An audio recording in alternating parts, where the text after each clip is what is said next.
നമ്മുടെ ഇന്നത്തെ topic is relating to the various theories of international trade. ഞാൻ directly തിയറീസിലേക്ക് കടക്കുകയാണ്.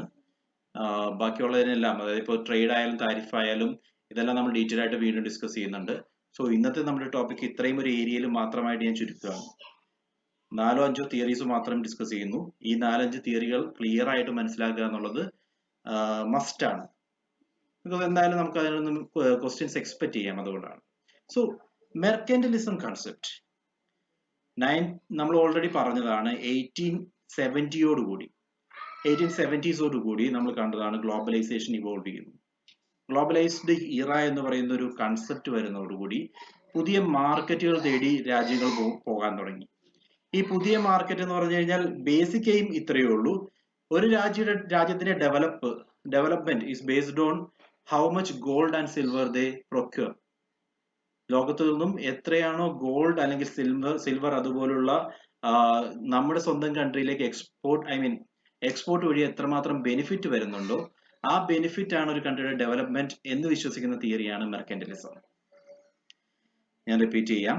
ഒരു കൺട്രിയിലേക്ക് എത്രമാത്രം ഗോൾഡ്, സിൽവർ അല്ലെങ്കിൽ പ്രഷ്യസ് മെറ്റൽസ്, ഇത്തരത്തിലുള്ള പ്രഷ്യസ് മെറ്റൽസ് വരുന്നത് വഴി ആ പ്രഷ്യസ് മെറ്റൽസ് മാക്സിമം കളക്ട് ചെയ്യുകയാണെങ്കിൽ ആ കൺട്രിക്ക് ഡെവലപ്പ് ചെയ്യാം എന്നുള്ള കൺസെപ്റ്റ് ആണ് ആക്ച്വലി മെർക്കന്റിലിസം തിയറി കൊണ്ട് ഉദ്ദേശിക്കുന്നത്. അതിനുവേണ്ടിയാണ് ഇനീഷ്യൽ സ്റ്റേജസിൽ നമ്മൾ യൂറോപ്യൻ കൺട്രീസിന്റെ ഭാഗത്തു നിന്നും സീ റൂട്ട് തേടി പോകുന്നതൊക്കെ കണ്ടതാണ്. ബേസിക്കലി മാക്സിമം റവന്യൂ ജനറേറ്റ് ചെയ്യുക, അവരുടെ പ്രൊഡക്ട്സ് എക്സ്പോർട്ട് ചെയ്യുക, ഇമ്പോർട്ടിനെ ഡിമോട്ട് ചെയ്യുക, പ്രൊമോട്ട് ചെയ്യാതിരിക്കുക. സോ എക്സ്പോർട്ട് മാക്സിമൈസ് ചെയ്യുന്നത് വഴി ഇമ്പോർട്ടിനെ പ്രൊമോട്ട് ചെയ്യാതെ എക്സ്പോർട്ടിൽ മാത്രം കോൺസെൻട്രേറ്റ് ചെയ്യുക എന്നുള്ള കൺസെപ്റ്റ് ആണ് ആക്ച്വലി മെർക്കന്റിലിസം തിയറി കൊണ്ട് ഉദ്ദേശിക്കുന്നത്. സോ നിങ്ങൾക്ക് ഇവിടെ കാണാം. See, this is the concept. More exports, fewer imports. Imports minimise ചെയ്തുകൊണ്ട് എക്സ്പോർട്ട് കൂട്ടുവാണെങ്കിൽ ആ കൺട്രിയെ സംബന്ധിച്ച് ഫേവറബിൾ സിറ്റുവേഷൻ ക്രിയേറ്റ് ചെയ്യാൻ പറ്റും. ബാലൻസ് ഓഫ് ട്രേഡ് എന്ന് പറയുന്ന തിയറിയുടെ ഏറ്റവും നമ്മളെപ്പോഴും പറയാറുള്ള ഏറ്റവും ബേസിക് അജണ്ടയാണിത്. ഇമ്പോർട്ട് മിനിമൈസ് ചെയ്യുക, എക്സ്പോർട്ട് മാക്സിമൈസ് ചെയ്യുക. അതുവഴി കൺട്രിയിലേക്ക് കൂടുതൽ ഗോൾഡും സിൽവറും അല്ലെങ്കിൽ പ്രഷ്യസ് മെറ്റൽസും ഒക്കെ വരും. ഈ പ്രഷ്യസ് മെറ്റൽസ് ആണ് നമ്മുടെ കൺട്രിയുടെ ഗ്രോത്തിന്റെ ബേസിക് തിങ്. മദർ കൺട്രിക്ക് ബെനിഫിറ്റ് ഉണ്ടാവുന്നു, മറ്റു കൺട്രികളെ പറ്റി നമ്മൾ വറി ചെയ്യുന്നില്ല എന്നുള്ള കൺസെപ്റ്റ് ആണ് ആക്ച്വലി മെർക്കന്റിലിസം കൊണ്ട് ഉദ്ദേശിക്കുന്നത്. ഓക്കെ, ഈ മെർക്കന്റിലിസം കൺസെപ്റ്റ് ആക്ച്വലി ഉള്ള പ്രശ്നം എന്താണെന്ന് വെച്ച് കഴിഞ്ഞാൽ, നമ്മൾ ഫോറിൻ ഗുഡ്സ് പ്രൊമോട്ട് ചെയ്യാതിരിക്കുമ്പോൾ അല്ലെങ്കിൽ ഇമ്പോർട്ട് എന്ന് പറയുന്ന ഒരു കൺസെപ്റ്റിനെ അക്സെപ്റ്റ് ചെയ്യാതിരിക്കുമ്പോൾ ഡെവലപ്മെന്റ് ഉണ്ടാവില്ല. നമ്മൾ ഇമ്പോർട്ട് അക്സെപ്റ്റ് ചെയ്യുന്നില്ല എന്ന് പറഞ്ഞു കഴിഞ്ഞാൽ മേ ബി മറ്റു കൺട്രികളിൽ ഡെവലപ്പ് ചെയ്തിരിക്കുന്ന പുതിയ ടെക്നോളജീസോ പുതിയ എക്യുപ്മെന്റ്സോ നമ്മുടെ കൺട്രിയിലേക്ക് എത്തുന്നില്ല. നമ്മൾ പ്രൊഡ്യൂസ് ചെയ്യുന്ന ഗുഡ്സ് തന്നെ വീണ്ടും പ്രൊഡ്യൂസ് ചെയ്തുകൊണ്ടിരിക്കുന്നു. അത് ഫോറിൻ കൺട്രികളിൽ എത്തിക്കാൻ വേണ്ടി ശ്രമിക്കുന്നു. അല്ലാതെ അവരിൽ നിന്നും ഒന്നും തന്നെ അക്സെപ്റ്റ് ചെയ്യാൻ ശ്രമിക്കുന്നില്ല. That is the basic disadvantage of theory of mercantilism. Okay, clear ആണോ? First theory.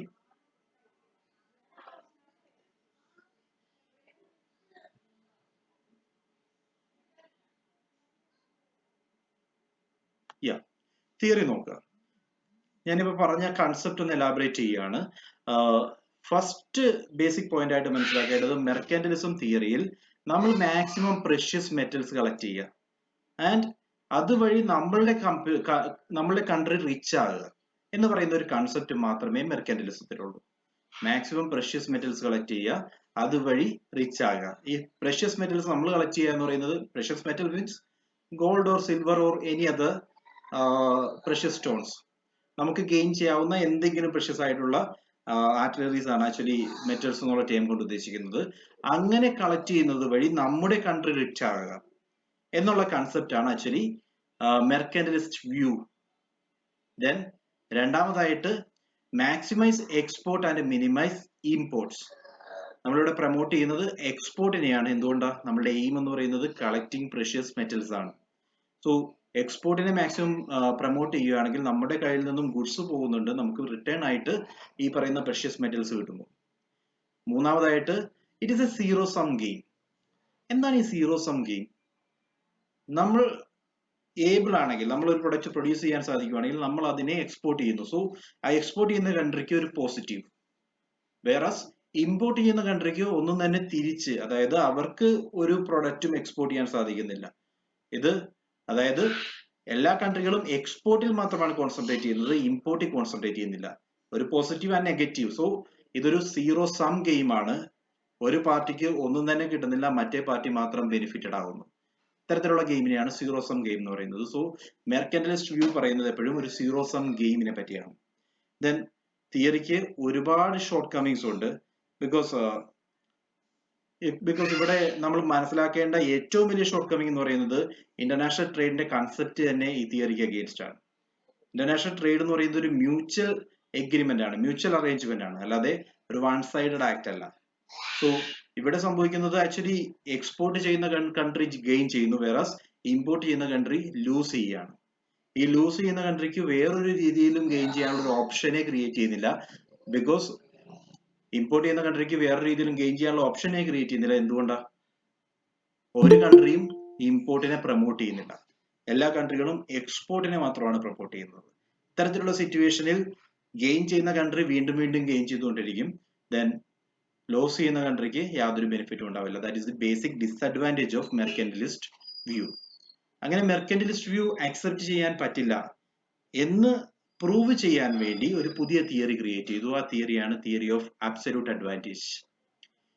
Theory of absolute advantage create ചെയ്യുന്നത് ആദം സ്മിത്ത് ആണ്. അദ്ദേഹത്തിന്റെ ബുക്കിൽ വെൽത്ത് ഓഫ് നേഷൻസിൽ 1776 ഈ പറയുന്ന തിയറിയെ പറ്റി ഒരു കോട്ട് ഉണ്ട്. ആക്ച്വലി തിയറി കൊണ്ട് ഉദ്ദേശിക്കുന്നത് exchange of goods and goods between two countries. Exchange of goods between two countries will take place only if each of the two countries can produce one commodity at an absolutely lower production cost than the other country. അതായത് നമ്മൾ തൊട്ട് മുമ്പ് പറഞ്ഞ theory നിങ്ങളൊന്ന് ആലോചിച്ച് നോക്കുക. ഈ തിയറിയിൽ ഒരു കൺട്രിക്ക് അഡ്വാൻറ്റേജ് കിട്ടുന്നുണ്ട്, ഒരു കൺട്രിക്ക് അഡ്വാൻറ്റേജ് കിട്ടുന്നുണ്ട്. അതായത് ആ എക്സ്പോർട്ട് ചെയ്യുന്ന കൺട്രിക്ക് അഡ്വാൻറ്റേജ് കിട്ടുന്നുണ്ട്. ഇമ്പോർട്ട് ചെയ്യുന്ന കൺട്രിക്ക് എന്തെങ്കിലും ബെനിഫിറ്റ് ഉണ്ടോ? അവരെ സംബന്ധിച്ച് യാതൊരു ബെനിഫിറ്റും ഇല്ല, എക്സ്പോർട്ട് ചെയ്യാനുള്ള ഒരു ഓപ്ഷനേ ഇല്ല. അതുകൊണ്ട് തന്നെ എക്സ്പോർട്ടിങ്ങോ ഇന്റർനാഷണൽ ട്രേഡോ നടക്കില്ല. ഓക്കെ, സോ ഇങ്ങനൊരു സിറ്റുവേഷനിൽ ഇന്റർനാഷണൽ ട്രേഡ് ഒരു കാരണവശാലും ഹാപ്പൻ ചെയ്യില്ല എന്നുള്ളതാണ് ആബ്സല്യൂട്ട് അഡ്വാൻറ്റേജ് തിയറി പറയുന്നത്. ആബ്സല്യൂട്ട് അഡ്വാൻറ്റേജ് എന്ന് പറഞ്ഞു കഴിഞ്ഞാൽ ഒരു കൺട്രിക്ക്, ഇപ്പോ ഇൻ കേസ് കൺട്രി എ എന്ന് പറയുന്ന ഒരു കൺട്രിയും ബി എന്ന് പറയുന്ന ഒരു കൺട്രിയും ഉണ്ടെന്ന് വിചാരിക്കാം. എ എന്ന് പറയുന്ന ഒരു കൺട്രിക്ക് ഒരു പ്രൊഡക്റ്റിൽ അബ്സല്യൂട്ട് അഡ്വാൻറ്റേജ് ഉണ്ട്, ബി എന്ന് പറയുന്ന ഒരു കൺട്രിക്ക് മറ്റൊരു പ്രൊഡക്റ്റിൽ അബ്സല്യൂട്ട് അഡ്വാൻറ്റേജ് ഉണ്ടെങ്കിൽ ഈ പ്രൊഡക്റ്റ് എക്ക് ട്രാൻസ്ഫർ ചെയ്തുകൊണ്ട് ബി ഗെയിൻ ഉണ്ടാക്കും. അതേപോലെ എയുടെ പ്രൊഡക്റ്റ് ബിക്ക് ട്രാൻസ്ഫർ ചെയ്തുകൊണ്ട് എയും ഗെയിൻ ഉണ്ടാക്കും. ഈ തിയറിയാണ് theory of absolute advantage. Clear ആണോ? ഒരു എക്സാമ്പിൾ ആയിട്ട് രണ്ട് കൺട്രികൾ, കൺട്രി എയും കൺട്രി ബിയും. ഈ കൺട്രി എ എന്ന് പറയുന്ന കൺട്രിക്ക് വീറ്റ് പ്രൊഡക്ഷനുമായി ബന്ധപ്പെട്ട് ഒരു മണിക്കൂറിൽ വീറ്റ് പ്രൊഡ്യൂസ് ചെയ്യാൻ വേണ്ടി ആറ്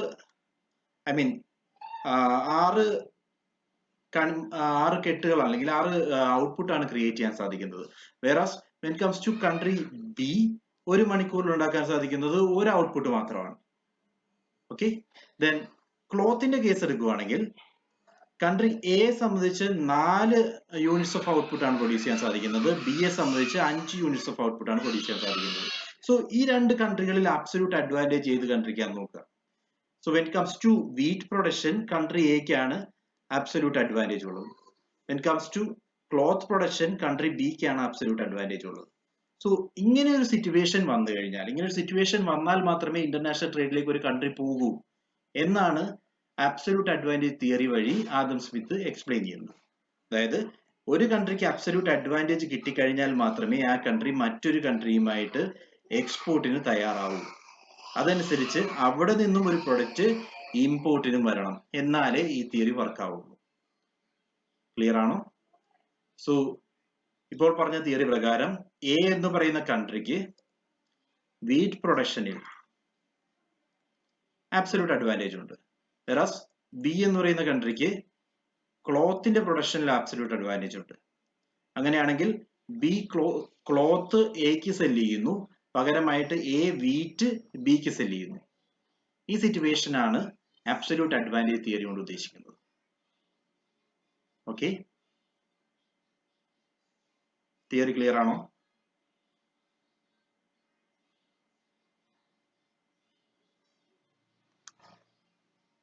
ഡൗട്ട്സ് പറയൂ. ഇനി നിങ്ങളുടെ ഡൗട്ടിൽ നിന്നാണ് അടുത്ത തിയറിയിലേക്ക് നമ്മൾ പോകുന്നത്. സോ എന്തെങ്കിലും ഇഷ്യൂ ഉള്ളതായിട്ട് ഫീൽ ചെയ്യുന്നുണ്ടോ ഈ തിയറിയിൽ?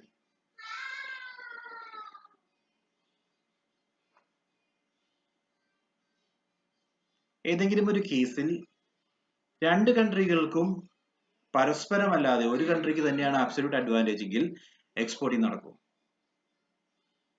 Let me repeat.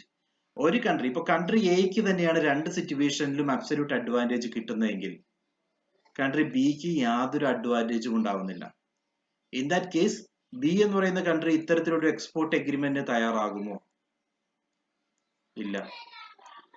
That is the failure of this theory. Okay, ഞാൻ പറഞ്ഞ കൺസെപ്റ്റ് മനസ്സിലാക്കുക. നമ്മൾ രണ്ട് തിയറികൾ ഡിസ്കസ് ചെയ്തു.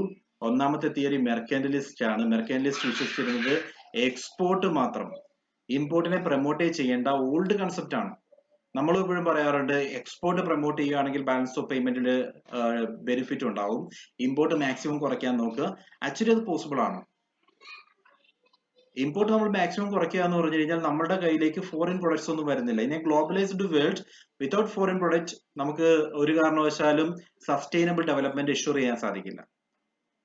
അല്ലെങ്കിൽ നമ്മളുടെ കൺട്രിയിൽ ഒരു കാരണവശാലും സ്റ്റാൻഡേർഡ് ഓഫ് ലിവിങ് ഇംപ്രൂവ് ചെയ്യില്ല.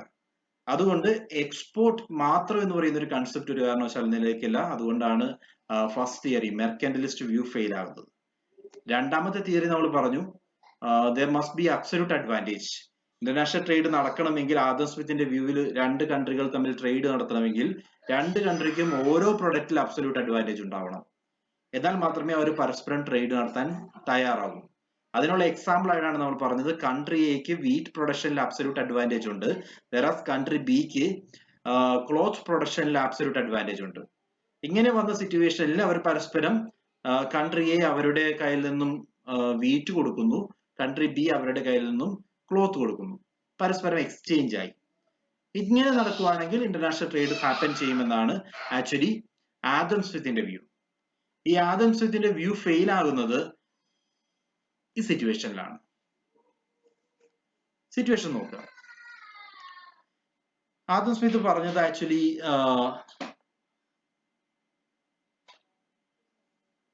ഓക്കെ, ആദം സ്മിത്ത് പറഞ്ഞ ആക്ച്വലി പറഞ്ഞ സിറ്റുവേഷൻ രണ്ട് കൺട്രിക്കും പരസ്പരം ട്രേഡ് നടത്താനുള്ള ഓപ്പർച്യൂണിറ്റി ഉണ്ടാവണം, എന്നാൽ മാത്രമേ ഇന്റർനാഷണൽ ട്രേഡ് നടക്കൂ എന്നാണ്. പക്ഷെ ഈ ഒരു സിറ്റുവേഷനിൽ കൺട്രി എ വീറ്റ് പ്രൊഡക്ഷനിൽ അബ്സല്യൂട്ട് അഡ്വാൻറ്റേജ് കൺട്രി എക്കാണ്, അതേപോലെ തന്നെ ക്ലോത്ത് പ്രൊഡക്ഷനിലും അബ്സല്യൂട്ട് അഡ്വാൻറ്റേജ് കൺട്രി എക്കാണ്. ഇങ്ങനെ ഒരു സിറ്റുവേഷൻ വന്നു കഴിഞ്ഞാൽ എങ്ങനെയായിരിക്കും ട്രേഡ് നടക്കുക? As per absolute advantage theory ഈ ഒരു സിറ്റുവേഷനിൽ ബി ട്രേഡിന് ഉണ്ടാവില്ല. ഓക്കെ, ഇന്റർനാഷണൽ ട്രേഡ് നടക്കില്ല. അവിടെയാണ് നമ്മൾ മറ്റൊരു തിയറി അറിയേണ്ടത്. അതാണ് അബ്സല്യൂട്ട് അഡ്വാൻറ്റേജ് തിയറിയുടെ ഏറ്റവും വലിയ ഷോർട്ട് കമ്മിങ്. ആ ഒരു ബേസിലാണ് ഡേവിഡ് റിക്കാർഡോ അദ്ദേഹത്തിന്റെ തിയറി ആയിട്ട് വന്നത്, theory of comparative advantage. Okay, comparative advantage theory. ഈ സെന്റൻസ് മാത്രം ഒന്ന് ഓർക്കുക. ദി ഫസ്റ്റ് നേഷൻ, അതായത് നമ്മുടെ ഇവിടുത്തെ ബി എടുക്കുക. സി, ബിയുടെ സിറ്റുവേഷൻ എന്താ? ബിയുടെ സിറ്റുവേഷൻ എന്ന് പറയുന്നത് ആക്ച്വലി ബിയുടെ രണ്ട് സിറ്റുവേഷനിലും രണ്ട് കേസിലും അബ്സല്യൂട്ട് ഡിസഡ്വാൻറ്റേജ് ആണ്, റൈറ്റ്? രണ്ട് സിറ്റുവേഷനിലും അബ്സല്യൂട്ട് ഡിസഡ്വാൻറ്റേജ് ആണ് ബിക്ക്, സോറി. ദെൻ രണ്ട് കേസിലും അബ്സല്യൂട്ട് അഡ്വാൻറ്റേജ് എന്ന് പറയുന്നത് എക്കാണ്. ഇതാണ് സിറ്റുവേഷൻ. ഇങ്ങനെയാണെങ്കിൽ the first nation should specialise in the production and export of commodity in which its absolute disadvantage is smaller. This is the commodity of the comparative advantage, that is and import the commodity in which absolute disadvantage is greater. Okay, so രണ്ട് കേസുകൾ. Absolute disadvantage ഇദ്ദേഹത്തെ സംബന്ധിച്ച് smaller ആവുന്ന situation ഏതാന്ന് നോക്കുക. ഇവിടെ absolute disadvantage എന്ന് പറയുന്നത് എത്രയാണ്? വീറ്റ് പ്രൊഡക്ഷൻ ആണെങ്കിൽ അബ്സല്യൂട്ട് ഡിസഡ്വാൻറ്റേജ് എന്ന് പറയുന്നത് 6Aക്കും 1Bക്കും ആണ്. ദാറ്റ് മീൻസ് 5ന്റെ അബ്സല്യൂട്ട് ഡിസഡ്വാൻറ്റേജ് വരുന്നുണ്ട്. വേറസ് ക്ലോത്ത് പ്രൊഡക്ഷൻ ആണെങ്കിൽ 4 for A and 2 for B. In that situation, absolute disadvantage എന്ന് പറയുന്നത് just 2 units ആണ്. ഇങ്ങനൊരു സിറ്റുവേഷൻ വന്നു കഴിഞ്ഞാൽ അബ്സല്യൂട്ട് ഡിസഡ്വാൻറ്റേജ് ഏത് പ്രൊഡക്റ്റിനാണോ കുറവ് ആ പ്രൊഡക്റ്റ് എക്സ്പോർട്ട് ചെയ്യാം. ബിക്കോസ് ഇവിടെ അദ്ദേഹത്തിന് ഇവിടെ ബി എന്ന് പറയുന്ന കമ്പനിക്ക് ബി എന്ന് പറയുന്ന കൺട്രിക്ക് നഷ്ടമൊന്നും സംഭവിക്കുന്നില്ല. അവരുടെ പ്രൊഡക്ഷൻ എന്ന് പറയുന്നത് ഒരു യൂണിറ്റ് പ്രൊഡ്യൂസ് ചെയ്യാൻ വേണ്ടി അല്ലെങ്കിൽ ഒരു അവറിൽ പ്രൊഡ്യൂസ് ചെയ്യാവുന്ന യൂണിറ്റ്സ് എന്ന് പറയുന്നത് 2 യൂണിറ്റ് മാത്രമേ ഉള്ളൂ. വെറസ് എ എന്ന് പറയുന്ന കൺട്രിക്ക് ഒരു അവറിൽ 4 യൂണിറ്റ് പ്രൊഡ്യൂസ് ചെയ്യാൻ സാധിക്കുന്നുണ്ട്. ഇവിടെ നോക്കുമ്പോൾ കമ്പയർ ചെയ്യുമ്പോൾ this is 4 against 2. Okay, this is 4 against 2. Versus first situation എടുക്കുകയാണെങ്കിൽ 6 against 1. ആദ്യത്തേല് 6 ആയിരുന്നു ഒരു മണിക്കൂറിൽ പ്രൊഡ്യൂസ് ചെയ്യാൻ സാധിക്കുന്നത്, രണ്ടാമത്തേല് 1 ആയിരുന്നു. ഇവിടെ അബ്സല്യൂട്ട് ഡിസഡ്വാൻറ്റേജ് കൂടുതലാണെങ്കിൽ ഇവരെ സംബന്ധിച്ച് അത് ഇമ്പോർട്ട് ചെയ്യുകയാണ് ഓപ്ഷൻ. ഓക്കെ, വേറെ അബ്സല്യൂട്ട് ഡിസഡ്വാൻറ്റേജ് കുറവാണെന്ന് തോന്നിക്കഴിഞ്ഞാൽ അത് എക്സ്പോർട്ട് ചെയ്തു. സോ കൺട്രിക്ക് അബ്സല്യൂട്ട് അഡ്വാൻറ്റേജ് ഇല്ലെങ്കിലും കമ്പാരിറ്റീവ് ബെനിഫിറ്റ് കൊണ്ട് എക്സ്പോർട്ടിൽ ഏർപ്പെടാൻ സാധിക്കും എന്നാണ് ഡേവിഡ് റിക്കാർഡോയുടെ തിയറി എക്സ്പ്ലെയിൻ ചെയ്യുന്നത്. നമ്മൾ പറഞ്ഞ 3 തിയറിയും ക്ലിയർ ആണോ?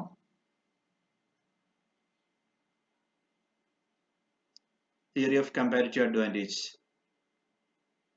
അബ്സല്യൂട്ട് ഡിസഡ്വാൻറ്റേജ് സ്മോളർ ആണെങ്കിൽ അബ്സല്യൂട്ട് ഡിസഡ്വാൻറ്റേജ് സ്മോളർ ആണെങ്കിൽ എക്സ്പോർട്ട് ചെയ്യാം.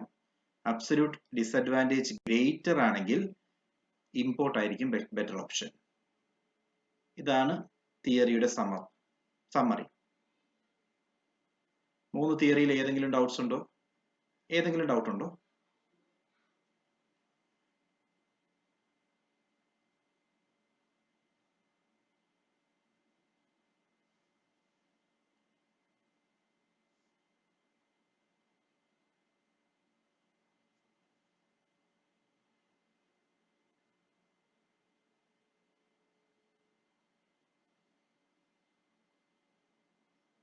ഇവിടെ ഉണ്ടോ ആരെങ്കിലും? എല്ലാവരും ഒരു റെസ്പോൺസും ഇല്ലല്ലോ. Is it clear?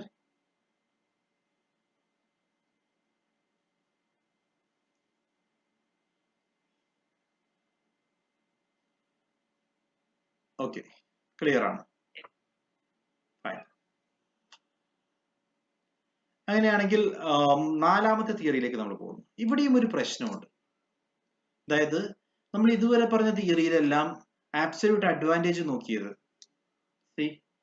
ഇവിടെ നോക്കും,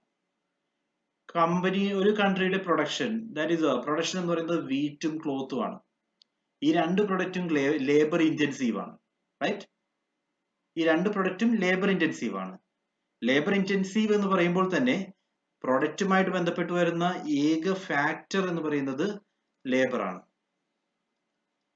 ലേബർ മാത്രമാണോ പ്രൊഡക്ഷനുമായി ബന്ധപ്പെട്ട് വരുന്ന ഫാക്ടേഴ്സ് ഓഫ് പ്രൊഡക്ഷൻ? ഒരിക്കലുമല്ല. ക്യാപിറ്റൽ വരുന്നുണ്ട്, ഓണ്ടർപ്രണർഷിപ്പ് വരുന്നുണ്ട്, ദെൻ റിസോഴ്സസ് വരുന്നുണ്ട്.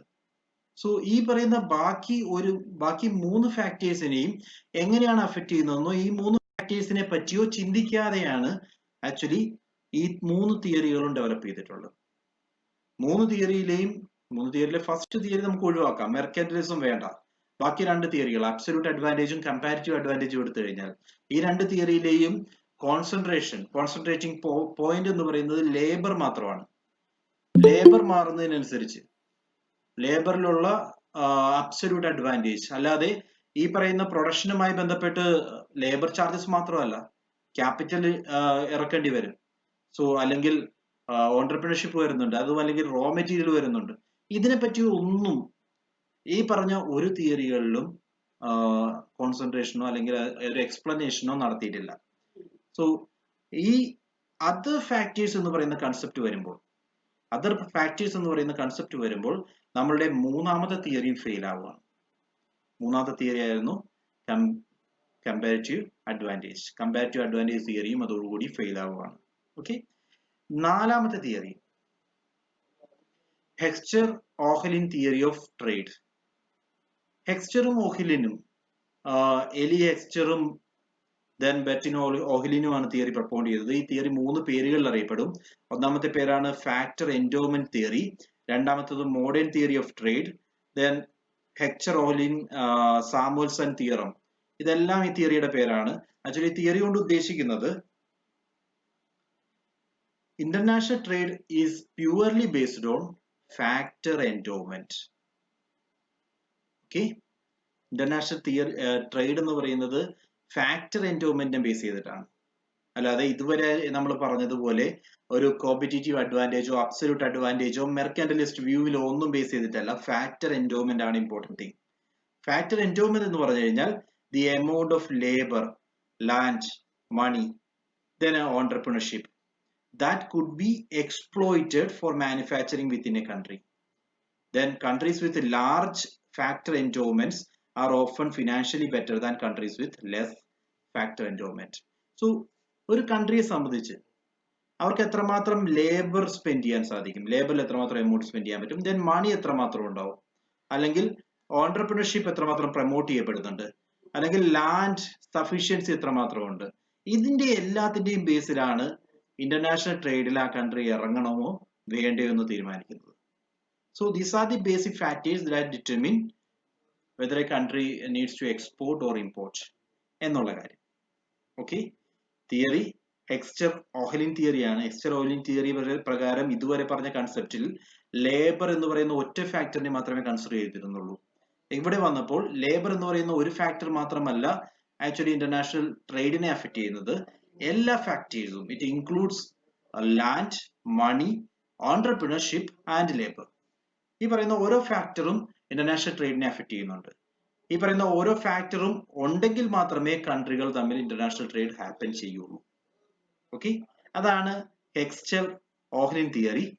Let me explain. So let's take an example of two countries. Theory ഞാൻ എക്സ്പ്ലെയിൻ ചെയ്യാം. തിയറി പറയാൻ വേണ്ടി ആദ്യത്തെ കൺട്രി എ എന്ന് പറയുന്ന കൺട്രിയിൽ അവരെ സംബന്ധിച്ച് labour is not sufficient, whereas capital sufficient ആണ്.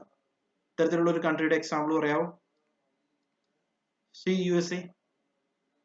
എന്തുകൊണ്ടാണ് US മാർക്കറ്റിൽ ലേബറിന് ഒരുപാട് കാശ് കൊടുക്കേണ്ടി വരുന്നത്? റീസൺ ഇതാണ്, ലേബർ സഫീഷ്യന്റ് അല്ല, വേറസ് ക്യാപിറ്റൽ സഫീഷ്യന്റ് ആണ്. ദെൻ മറ്റൊരു കൺട്രിയുടെ എക്സാമ്പിൾ എടുക്കാം, ലേബർ സഫീഷ്യന്റ് ആണ്, വേറസ് ക്യാപിറ്റൽ ഇൻസഫീഷ്യന്റ് ആണ്. Country India. Okay, so there are two types of production or two types of products. നമുക്ക് നിർമ്മിക്കാൻ പറ്റുന്ന രണ്ട് തരത്തിലുള്ള പ്രൊഡക്ട്സ് ആണുള്ളത്. ഒന്ന് labour intensive, another one is capital intensive. Labour ഇന്റൻസീവിന് എക്സാമ്പിൾ ആയിട്ട് പറയാവുന്നത് ടെക്സ്റ്റൈൽ ഷോപ്സ്, ദെൻ അതേപോലെ shoe making and all those things. Labour power നമുക്ക് കൂടുതലായിട്ട് വേണ്ട കാര്യങ്ങൾ. വേറെ ക്യാപിറ്റൽ ഇന്റൻസീവ് എന്ന് പറയാവുന്നത് കാർ മാനുഫാക്ചറിങ്, അല്ലെങ്കിൽ IC chips manufacturing, computer manufacturing. ഇവിടെയെല്ലാം നമുക്ക് മിഷനറിയുടെ അല്ലെങ്കിൽ ആർട്ടിഫിഷ്യൽ ഇന്റലിജൻസിന്റെ ഹെൽപ്പാണ് കൂടുതലായിട്ട് വേണ്ടി വരിക. അത്തരത്തിലുള്ളതിനെയാണ് നമ്മൾ ക്യാപിറ്റൽ ഇന്റൻസീവ് എന്ന് പറയുന്നത്. വേറെ ഹ്യൂമൻ ബീയിങ്ങിന്റെ സഹായത്തോടു കൂടി പ്രൊഡ്യൂസ് ചെയ്യേണ്ടതാണെങ്കിൽ അതിനെ ലേബർ ഇന്റൻസീവ് എന്ന് പറയും. So there R two types of industries. So ഏത് കൺട്രിക്കാണോ ലേബർ സഫീഷ്യന്റ് ആയിട്ടുള്ളത് അവർ ലേബർ ഇന്റൻസീവ് പ്രൊഡക്ഷൻസിലേക്ക് കടക്കുക. വേറാസ് ഏത് കൺട്രിക്കാണോ ക്യാപിറ്റൽ സഫീഷ്യന്റ് ആയിട്ടുള്ളത് അവർ ക്യാപിറ്റൽ ഇന്റൻസീവ് ആയിട്ടുള്ള പ്രൊഡക്ഷൻസ് നടത്തുക. അത്രയും ഉള്ളൂ ഈ തിയറി. ഓക്കെ, സോ ഇന്ത്യ എന്ത് പ്രൊഡ്യൂസ് ചെയ്യണം? ഇന്ത്യ പ്രൊഡ്യൂസ് ചെയ്യേണ്ടത് ടെക്സ്റ്റൈൽസ് അല്ലെങ്കിൽ ലേബർ ഇന്റൻസീവ് ആയിട്ടുള്ള ഏത് പ്രൊഡക്ട്സും ഇന്ത്യയിൽ നമുക്ക് പ്രൊഡ്യൂസ് ചെയ്യാം. വേറസ് അമേരിക്ക പോലുള്ള കൺട്രിയിലേക്ക് വന്നു കഴിഞ്ഞാൽ അവർ പ്രൊഡ്യൂസ് ചെയ്യേണ്ടത് കൂടുതലായിട്ടും ക്യാപിറ്റൽ ഇന്റൻസീവ് ആയിട്ടുള്ള പ്രൊഡക്ട്സ് ആയിരിക്കണം, ലൈക്ക് കാർ മാനുഫാക്ചറിങ്, ഓക്കെ, അല്ലെങ്കിൽ ദെൻ കമ്പ്യൂട്ടർ മാനുഫാക്ചറിങ്, അങ്ങനെയുള്ള കാര്യങ്ങളെല്ലാം അമേരിക്കയിൽ പ്രൊഡ്യൂസ് ചെയ്യാം. സോ ഇത് പ്രകാരം മ്യൂച്വലി ഒരു എക്സ്ചേഞ്ച് നമുക്ക് ഇവിടെ നടത്താൻ സാധിക്കും. അതായത് ഈ പ്രൊഡ്യൂസ് ചെയ്യപ്പെട്ട ലേബർ ഇന്റൻസീവ് പ്രൊഡക്ട്സ് നമുക്ക് ഇന്ത്യയിൽ നിന്നും എക്സ്പോർട്ട് ചെയ്യാം. ദെൻ അമേരിക്ക പ്രൊഡ്യൂസ് ചെയ്ത ക്യാപിറ്റൽ ഇന്റൻസീവ് പ്രൊഡക്ട്സ് നമുക്ക് ഇന്ത്യയിലേക്ക് ഇമ്പോർട്ട് ചെയ്യാം. ഈ തിയറിയാണ് ഓഹ്ലിൻ ഹെക്സ്റ്റർ മോഡൽ കൊണ്ട് ഉദ്ദേശിക്കുന്നത്. സി, ഇതിന്റെ ഒരു എക്സ്പ്ലനേഷൻ, നമുക്കിപ്പോ കൺട്രി എന്ന് പറയുന്നത് എ ആണെങ്കിൽ രണ്ട് പ്രൊഡക്ട്സ് നമുക്ക് ഇവിടെ എടുക്കാം. ഒന്നാമത്തെ പ്രൊഡക്റ്റ് എന്ന് പറയുന്നത് കമ്പ്യൂട്ടർ, രണ്ടാമത്തെ പ്രൊഡക്റ്റ് എന്ന് പറയുന്നത് ടെക്സ്റ്റൈൽസുമാണ്. സോ ക്ലോത്ത്സ് ആണ് അല്ലെങ്കിൽ ചെപ്പലാണ്. ഇവിടെയൊക്കെ ലേബർ ആണ് കൂടുതലായിട്ട് നമുക്ക് വേണ്ടത്. സോ ഈ ലേബർ കൂടുതലായിട്ട് വേണ്ടത് ഇന്ത്യയിൽ പ്രൊഡ്യൂസ് ചെയ്യാം. ഇന്ത്യ പ്രൊഡ്യൂസ് ചെയ്തിട്ട് അധികം വരുമ്പോൾ അത് അമേരിക്കയിലേക്ക് എക്സ്പോർട്ട് ചെയ്യാം. ദെൻ ക്യാപിറ്റൽ കൂടുതലായിട്ട് വേണ്ട കമ്പ്യൂട്ടർ പോലുള്ള കാര്യങ്ങൾ അമേരിക്ക പ്രൊഡ്യൂസ് ചെയ്യുക. ദെൻ ആ പ്രൊഡക്ട്സ് അമേരിക്കയ്ക്ക് എക്സ്പോർട്ട് ചെയ്യാൻ സാധിക്കും. By that both countries will be benefited. രണ്ട് കൺട്രിക്കും ഇതിൽ നിന്നും ബെനിഫിറ്റ് ഉണ്ടാവും. ബിക്കോസ് അൾട്ടിമേറ്റ്ലി ഇതിന്റെ ഒരു ആഫ്റ്റർ ഇഫക്റ്റ് കൂടി പറയുന്നുണ്ട്. അൾട്ടിമേറ്റ്ലി രണ്ട് കൺട്രിയിലെയും സ്റ്റാൻഡ് ഒരുമാതിരി ഇക്വിലിബ്രിയത്തിലെത്തും. രണ്ട് കൺട്രിക്കും ബെനിഫിറ്റ് കിട്ടും. രണ്ട് കൺട്രിയും ഒരേ രീതിയിലുള്ള ലെവലിലേക്ക് അൾട്ടിമേറ്റ് അവസാനം എത്താനുള്ള ചാൻസസ് ഉണ്ട്. ഓക്കെ, ഇതാണ് നാലാമത്തെ തിയറി. ക്ലിയർ ആണോ? സോ സമപ്പ് ചെയ്യാൻ വേണ്ടി, the theory states that country's export depends on its resources endowment. That is, whether the country is capital abundant or labor abundant. രണ്ട് ഫാക്ടേഴ്സ് ആണ് വരുന്നത്. ഒന്നാമത്തത് ക്യാപിറ്റൽ അബണ്ടന്റ്, മീൻസ് ക്യാപിറ്റലിന്റെ സഫീഷ്യൻസി ഉണ്ടെങ്കിൽ.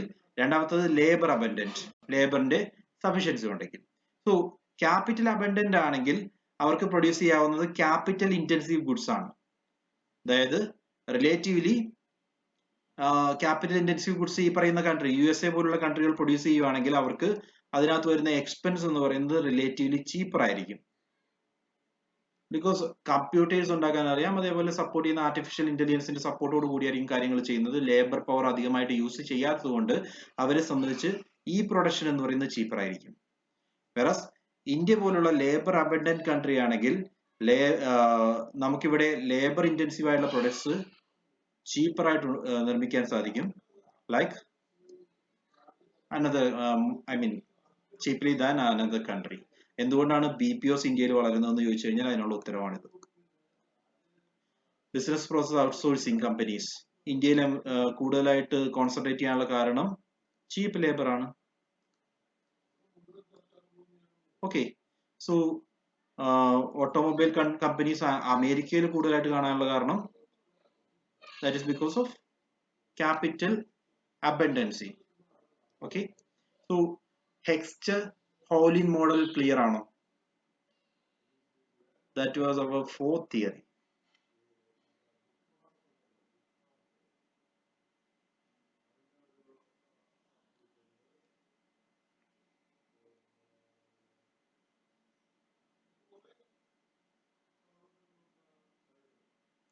Okay,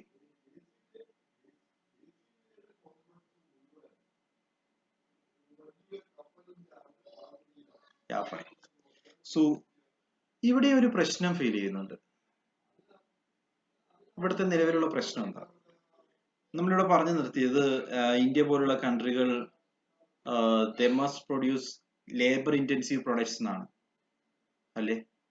India produce ചെയ്യുന്നത് labour intensive products മാത്രമാണോ? നമ്മൾ car നിർമ്മിക്കുന്നില്ലേ? Tata car produce ചെയ്യുന്നുണ്ട്. അതേപോലെ നമ്മൾ ഒരുപാട് ക്യാപിറ്റൽ ഇന്റൻസീവ് പ്രൊഡക്ട്സ് നമ്മളുടെ കൺട്രിയിൽ പ്രൊഡ്യൂസ് ചെയ്യുന്നുണ്ട്. സോ അത് അഡ്വാൻറ്റേജ് ഇല്ലാഞ്ഞിട്ടാണോ? നമ്മൾ ഇവിടുന്ന് പ്രൊഡ്യൂസ് ചെയ്യുന്ന ഈ ക്യാപിറ്റൽ ഇന്റൻസീവ് പ്രൊഡക്ട്സ് നമ്മൾ എക്സ്പോർട്ട് ചെയ്യുന്നുണ്ട്. So in that situation Heckscher Ohlin model ഒരുപാട് എന്താ പറയാ ഫെയിൽ ആവുകയാണ്. അതായത് ഹെക്സ്റ്റർ-ഓഹ്ലിൻ മോഡൽ പറയുന്നത് ഏതെങ്കിലും കൺട്രിക്ക് ക്യാപിറ്റൽ ഇന്റൻസിറ്റി, ക്യാപിറ്റൽ അബണ്ടൻസ് കൂടുതലായിട്ടുണ്ടെങ്കിൽ അവർ ക്യാപിറ്റൽ പ്രൊഡക്ട്സ് മാത്രം പ്രൊഡ്യൂസ് ചെയ്യണം.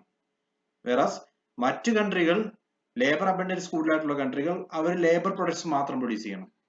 സോ അങ്ങനെ വരുമ്പോൾ മേജർ ഇഷ്യൂ മറ്റു നമ്മുടെ കൺട്രിയുടെ ഡെവലപ്മെന്റ് എന്ന് പറയുന്നത് എപ്പോഴും ലേബർ ഇൻറ്റൻസീവ് ആയിട്ട് മാത്രം നിൽക്കുക പോസിബിൾ അല്ല. നമുക്ക് നമ്മളുടേതായ പ്രൊഡക്ട്സ് കണ്ടെത്താൻ സാധിക്കും. ആ പ്രൊഡക്ട്സ് ചിലപ്പോൾ ക്യാപിറ്റൽ ഇൻറ്റൻസീവ് ആയിരിക്കും. അവ നമുക്ക് എക്സ്പോർട്ട് ചെയ്യാനും സാധിക്കും. നമ്മൾ നാനോ കാറായിട്ട് മുന്നോട്ട് വന്നില്ലേ?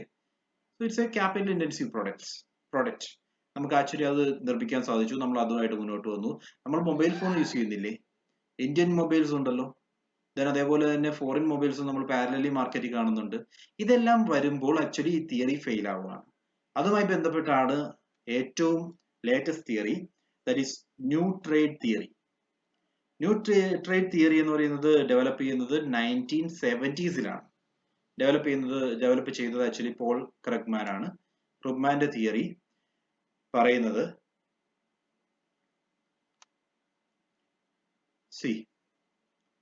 രണ്ട് ബേസിക് ഫാക്ടേഴ്സ് ആണ് ആക്ച്വലി നമ്മൾ കോൺസെൻട്രേറ്റ് ചെയ്യേണ്ടത്. It is not about labour or not about capital എന്നോ. ഇതെന്ന് പറയുന്നത് എത്രമാത്രം ഇക്കോണമീസ് ഓഫ് സ്കെയിൽ നമുക്ക് ക്രിയേറ്റ് ചെയ്യാൻ സാധിക്കുന്നുണ്ട്, എത്രമാത്രം നെറ്റ്വർക്ക് എഫക്റ്റ് നമുക്ക് ക്രിയേറ്റ് ചെയ്യാൻ സാധിക്കുന്നുണ്ട്. ഇതനുസരിച്ചായിരിക്കും ഒരു കൺട്രിയുടെ എക്സ്പോർട്ടും ഇമ്പോർട്ടും അല്ലെങ്കിൽ ഇന്റർനാഷണൽ ട്രേഡും അഫക്റ്റ് ചെയ്യുന്നത്. ക്ലിയർ ആണോ? What you mean by economies of scale? Economies of scale എന്ന് പറഞ്ഞു കഴിഞ്ഞാൽ ഇപ്പോൾ ഒരു ക്യാപിറ്റൽ ഇൻറ്റൻസീവ് ആയിട്ടുള്ള ഒരു പ്രൊഡക്ഷൻ യൂണിറ്റ് ആണെന്ന് വിചാരിക്കുക. അവർ ഓൾറെഡി പ്രൊഡ്യൂസ് ചെയ്യാൻ വേണ്ടി ഒരു മാനുഫാക്ചറിങ് ഫെസിലിറ്റി ക്രിയേറ്റ് ചെയ്തിട്ടുണ്ട്.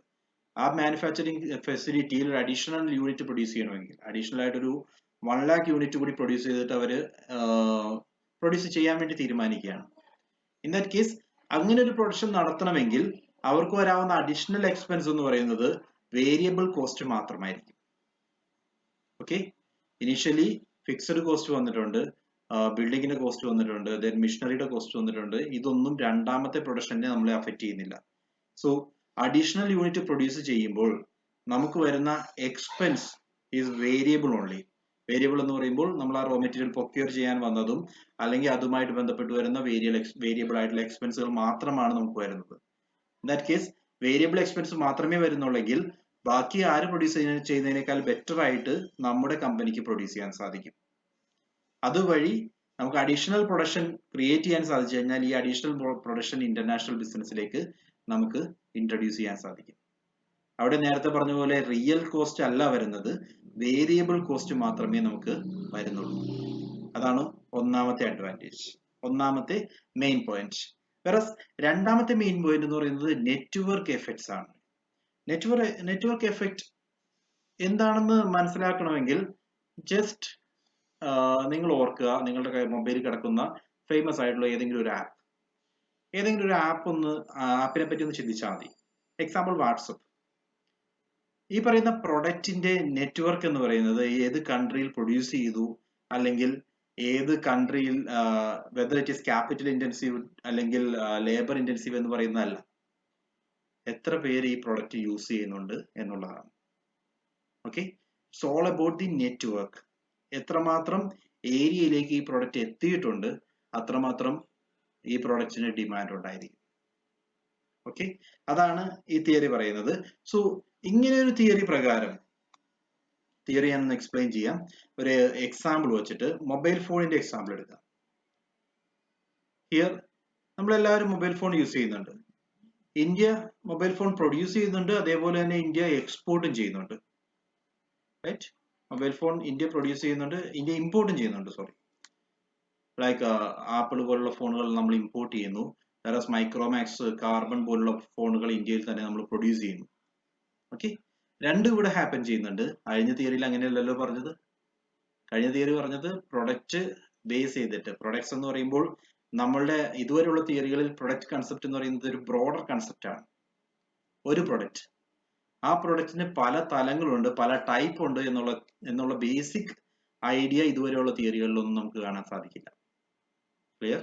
ഇതുവരെയുള്ള തിയറികളിലൊന്നും നമ്മൾ പ്രൊഡക്റ്റിനെ ഇപ്പോ ഒരു അരിപ്പൊടിയാണെങ്കിൽ തന്നെ അല്ലെങ്കിൽ ഗോതമ്പ് പൊടിയാണെങ്കിൽ തന്നെ ആ ഗോതമ്പ് പൊടി തന്നെ പല ബ്രാൻഡുകളിലില്ലേ, പല രീതിയിലുള്ള കവറിങ്ങിൽ വരുന്നുണ്ട്.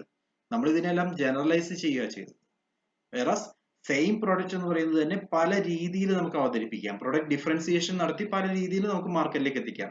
അതിനെപ്പറ്റിയൊന്നും ഈ തിയറിയിൽ എക്സ്പ്ലെയിൻ ചെയ്തിട്ടുണ്ടായിരുന്നില്ല. അതിന്റെ ഒരു എക്സ്പ്ലനേഷൻ ആണ് ആക്ച്വലി ന്യൂ ട്രേഡ് തിയറി കൊണ്ട് ഉദ്ദേശിക്കുന്നത്. ഇവിടെ വരുമ്പോൾ സെയിം പ്രൊഡക്റ്റ് തന്നെ പല രീതിയിൽ നമ്മൾ ട്രീറ്റ് ചെയ്യുന്നുണ്ട്. സെയിം പ്രൊഡക്റ്റ് തന്നെ നമ്മൾ ഇമ്പോർട്ടും ചെയ്യും, വേറെ സെയിം പ്രൊഡക്റ്റ് തന്നെ നമ്മൾ എക്സ്പോർട്ടും ചെയ്യും. സോ അതിന്റെ എക്സാമ്പിൾ, അതിന് ഏറ്റവും നല്ല എക്സാമ്പിൾ എന്ന് പറയുന്നത് ഒരു പ്രൊഡക്റ്റ് എന്ന് പറയുന്ന മൊബൈൽ ഫോൺ എടുക്കുക. ആ മൊബൈൽ ഫോൺ തന്നെ ഫോറിൻ മാർക്കറ്റിൽ നിന്ന് നമ്മൾ ഇമ്പോർട്ട് ചെയ്യുന്നുണ്ട്. ആപ്പിൾ, ഐഫോൺ പോലുള്ള അല്ലെങ്കിൽ സാംസങ് പോലുള്ള പ്രൊഡക്ട്സ് ഒക്കെ നമ്മൾ ഇമ്പോർട്ട് ചെയ്യുന്നു. വേറെ അതേ മൊബൈൽ ഫോൺ തന്നെ നമ്മൾ കാർബൺ എന്നുള്ള പേരിലും അല്ലെങ്കിൽ മൈക്രോമാക്സ് എന്നുള്ള പേരിലും നമ്മളുടെ കൺട്രിയിൽ തന്നെ പ്രൊഡ്യൂസ് ചെയ്തിട്ട് അത് എക്സ്പോർട്ടും ചെയ്യുന്നു. സോ ഇവിടെ രണ്ട് കൺട്രികൾക്കും ബെനിഫിറ്റ് ഉണ്ടാവുന്നുണ്ട്. നമ്മളുടെ കൺട്രിയിൽ നിന്ന് എക്സ്പോർട്ട് ചെയ്ത പ്രൊഡക്റ്റിന് നമുക്ക് ബെനിഫിറ്റ് കിട്ടും, വേറെ അവിടെ നിന്ന് ഇമ്പോർട്ട് ചെയ്ത പ്രൊഡക്ട്സിന് അവർക്ക് ബെനിഫിറ്റ് കിട്ടും. ഇത് രണ്ടും പാരലലി നടക്കുന്നതാണെന്നാണ് ആക്ച്വലി ന്യൂ ട്രേഡ് തിയറി വെച്ച് പോൾ ക്രഗ്മാൻ ഡിഫൈൻ ചെയ്യുന്നത്. ഓക്കെ, ദെൻ സോ ഇവിടെ ആർഗ്യൂ ചെയ്യുന്ന മേജർ ആയിട്ട് രണ്ട് ഫാക്ടേഴ്സ് ആണ് വരുന്നത്. അത് ഞാൻ ഇപ്പോൾ എക്സ്പ്ലെയിൻ ചെയ്തായിരുന്നു. ഒന്നാമത്തെ ഫാക്ടർ ഇക്കോണമീസ് ഓഫ് സ്കെയിലും രണ്ടാമത്തെ ഫാക്ടർ നെറ്റ്വർക്ക് ഇഫക്റ്റുമാണ്. സോ ഈ രണ്ട് ഫാക്ടേഴ്സ് വെച്ചിട്ടാണ് ആക്ച്വലി സെല്ലിംഗ് നടക്കുന്നത്. Those countries with advantage will dominate the market, and the market takes the form of monopolistic competition. So ഇതിന്റെ ഒരു ഡിസഡ്വാൻറ്റേജ് നമുക്ക് പറയാം, അല്ലെങ്കിൽ ഇതിന്റെ ഒരു നെഗറ്റീവ് എന്ന് പറയുന്നത് സ്റ്റിഫ് കോമ്പറ്റീഷൻ ആണ്.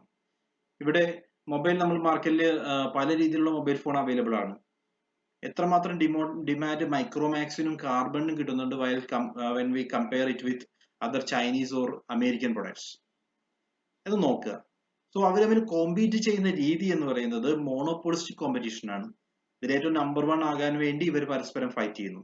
അത്തരത്തിലുള്ള ഒരു കോമ്പറ്റീഷൻ ആയിരിക്കും ആക്ച്വലി ഇമ്പോർട്ടും എക്സ്പോർട്ടും പരസ്പരം നടന്നുകൊണ്ടിരിക്കുമ്പോൾ, അല്ലെങ്കിൽ ഇമ്പോർട്ടും എക്സ്പോർട്ടും നല്ല രീതിയിൽ നടന്നുകൊണ്ടിരിക്കുമ്പോൾ സംഭവിക്കാൻ പോകുന്നത്. ഇതിന്റെ ഏറ്റവും വലിയ ഡിസഡ്വാൻറ്റേജ് ഡൊമസ്റ്റിക്കലി പ്രൊഡ്യൂസ് ചെയ്ത പ്രോഡക്ട്സ് ചിലപ്പോൾ കോംപ്രമൈസ് ചെയ്യപ്പെടാം.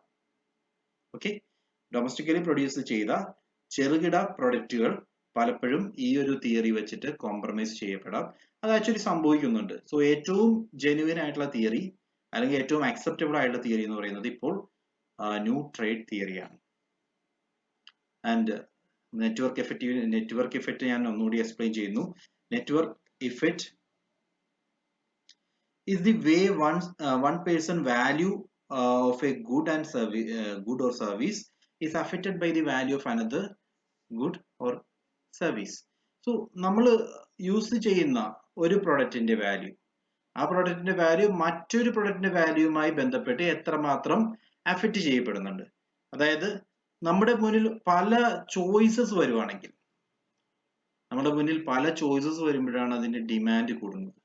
സോ പല രീതിയിലുള്ള ഓപ്ഷൻസ് എല്ലാവരും ആഗ്രഹിക്കും. ആ ഒരു ഓപ്ഷൻ വെച്ച് നോക്കുവാണെങ്കിൽ നമ്മൾ ഇതുവരെ പറഞ്ഞ തിയറികളൊന്നും ഒരു ഓപ്ഷൻ അലോ ചെയ്യുന്നില്ല. എല്ലാം തരുന്നത് ഒരേ രീതിയിലുള്ള പ്രൊഡക്ട്സ് എന്ന് പറയുന്ന കൺസെപ്റ്റ് മാത്രമാണ്. വേറെ ഈ തിയറി പ്രകാരം പല പ്രൊഡക്റ്റുകളും, എക്സാമ്പിൾ ആയിട്ട് പറയുന്നത് ഒരു വാട്സപ്പ് ആണ്. വാട്സപ്പ് എന്ന് പറയുന്നത് ഒരു പ്രൊഡക്റ്റ് വരുന്നു, വാട്സപ്പ് വരുന്നു. ഇത് വെച്ചിട്ട് ഉപയോഗിച്ച് നോക്കിക്കഴിഞ്ഞാൽ അതിന്റെ അർത്ഥം അവർ ആ ഒരു പ്ലാറ്റ്ഫോമിലേക്ക് വന്നു കഴിഞ്ഞു. കൂടുതൽ ആൾക്കാർ യൂസ് ചെയ്യുകയാണെങ്കിൽ ഈ പറയുന്ന പ്രൊഡക്റ്റിന്റെ ബേസിക് തിങ്, അല്ലെങ്കിൽ ഈ പറയുന്ന പ്രൊഡക്റ്റിന്റെ എന്തുകൊണ്ട് യൂസ് ചെയ്യുന്നു എന്ന് ചോദിച്ചു കഴിഞ്ഞാൽ ആളുകൾ തമ്മിലുള്ള നെറ്റ്വർക്കിംഗ് ആണ് മേജർ റീസൺ. ആളുകൾ തമ്മിലുള്ള കണക്ടിവിറ്റി ആണ് മേജർ റീസൺ. അല്ലാതെ ഏത് കൺട്രിയിൽ യൂസ് ചെയ്തു, അതിന്റെ കോസ്റ്റ് അനാലിസിസോ അതിന്റെ ലേബർ കോസ്റ്റോ അല്ലെങ്കിൽ അതുമായി ബന്ധപ്പെട്ട ക്യാപിറ്റലോ ഒന്നുമല്ല. ആളുകൾ തമ്മിൽ എത്രമാത്രം കണക്ട് ചെയ്യപ്പെടുന്നുണ്ട്, ആളുകൾ തമ്മിൽ എത്രമാത്രം ആളുകൾ കൂടുതലായിട്ട് യൂസ് ചെയ്യുകയാണെങ്കിൽ അവർ തമ്മിൽ കണക്ട് ചെയ്യപ്പെടുകയാണ്. അത്തരത്തിലുള്ള ഒരു നെറ്റ്വർക്കിംഗ് ആണ് ഈ പ്രൊഡക്റ്റിന്റെ യൂസേജിന് കാരണമായിട്ടുള്ളത്. So there are 2 reasons. ഈ തിയറി പ്രകാരം 2 റീസൺസ് ആണ് പറയുന്നത്. ഒന്ന് ഇക്കോണമീസ് ഓഫ് സ്കെയിലും രണ്ടാമത്തത് നെറ്റ്വർക്ക് എഫക്ട്സ്. സോ ഇത്രയും കാര്യങ്ങളാണ് നമ്മളുടെ ഇന്നത്തെ ലെക്ചറിനകത്ത് നമ്മൾ ഡിസ്കസ് ചെയ്യാൻ ഉദ്ദേശിച്ചത്. ഇതൊരു ഷോർട്ട് ലെക്ചർ ആണ്, അധികം കാര്യങ്ങളൊന്നും നമ്മൾ പറഞ്ഞിട്ടില്ല. ഈ തിയറീസ് എല്ലാം ഇമ്പോർട്ടന്റ് ആണ്. തിയറീസ് എല്ലാം കൃത്യമായിട്ട് അറിഞ്ഞിരിക്കുകയും വേണം. സോ ഈ തിയറിയുമായി ബന്ധപ്പെട്ട് എന്തെങ്കിലും ഡൗട്ട്സ് ഉണ്ടോ?